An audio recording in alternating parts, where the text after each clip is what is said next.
Hi, everybody. My name is Heather. This is my YouTube page.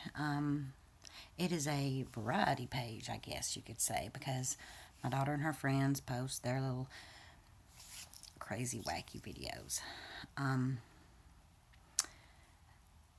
my main thing about this page is it is going to be, of course, about Posh, because I am a Posh independent consultant and I love the products. And I'm also a Paparazzi accessories independent consultant. So um, that is another thing that I will be talking about on here. And some of it will be um, anxiety and hypochondria and panic attack, and benzo withdrawal, because I do go through anxiety, and I know that it is very hard for people um, to understand what you're going through, um, and what to say to somebody that's having anxiety. I know your friends wish you well and wish they could help, and if they had a wand, they'd be waving the hell out of it, just trying to, if they could make it go away, trust me, they would if they could, and especially your family. I know that my dad is super, super frustrated and upset because he can't fix me. And because he deals with the same thing, but he doesn't have them like I do. Mine is really health anxiety related. Horrible, horrible hypochondriac. And I'm also a registered nurse, so that just makes everything 10 times worse because all the things that can kill you, I know the symptoms of. And I have one or all of them at some point in the day. So, and Google is my enemy because I Google way too much. Google far too much. Right now, I'm thinking that I have cirrhosis or hepatitis or something. So, that's my current problem. But people that don't understand anxiety, you telling us to, it's all in your head. Well, we know that. If we could get it out of our head, you wouldn't be saying that to us. So, that's one thing. Another is, just breathe. Well, we're trying to. And you saying that just makes us feel like, well, makes us feel crazy because, like we should be able to, like we don't know to breathe anyway. Well, hyperventilation causes the more anxiety. There are breathing exercises we know to do.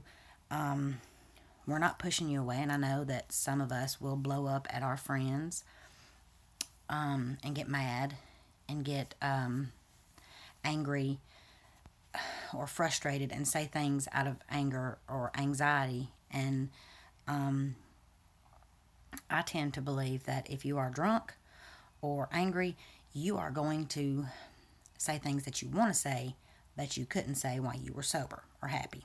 So, but that's just me. But if you are in an anxiety attack, I think you say, I say whatever's going to save me and get me out of this uncomfortable situation. Or, you know,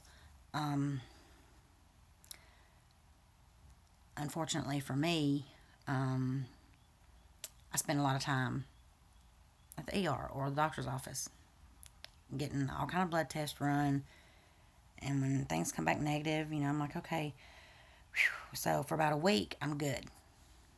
And then the next week, something else happens. I'm like, well, the tumor grew or whatever over the past week. And they just didn't notice it. So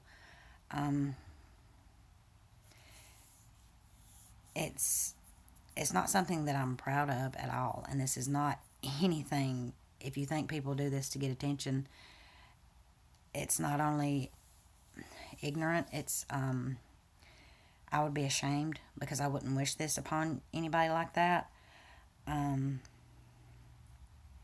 Because this is not fair. And being on an antidepressant and a benzodiazepine is not good. Maybe for some, but not for me. because they're hard to come off of, and the benzodiazepines are torture on people. They should never have been invented. Never. They should never have been made. They give them out like candy, thinking, oh, it's okay to prescribe them for 6, 7 months, a month, or a year. Well, you know what, docs? You have no clue what benzodiazepine withdrawal is.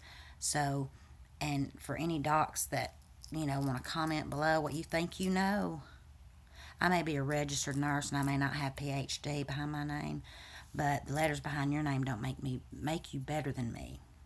The letters behind my name don't make me better than anybody else. But me living through this experience gives me my PhD. Personal history doctorate. So, there we go. And for you, it would be piled higher and deeper. And that's just for the doctors that don't think that there is such thing as a benzodiazepine withdrawal or protracted withdrawal syndrome, because protracted withdrawal can last up to 3 years. I know I've been going through it for 2.5, and I've had every blood test, every CAT scan, MRI, everything you can think of, and it ain't that. Trust me, I've even done mold and parasite and fungal infection tests. So with a hypochondriac and a RN behind it, trust me, I've gone through every test. Dr. Heather Ashton, she wrote the Ashton Manual. I had my doctor try to wean me off of 6 milligrams of Klonopin. Look up the equivalent of Valium that is. That's a lot of Valium. And then you want to taper me off 2 weeks? Really? I honestly wish I could go back and have shot up heroin and been dope sick for about 14 days, and then I'm good to go.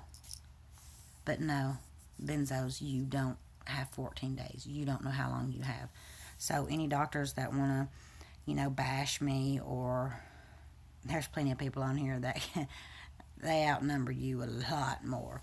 But I challenge you, docs, if you don't believe in the withdrawal, I want you to take 6 milligrams of Klonopin or Xanax or Ativan or Valium.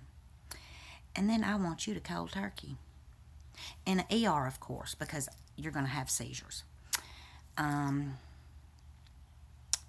you're going to be in excruciating pain, and you're going to go through body zaps and mental torture and physical torture that would make you tell military secrets.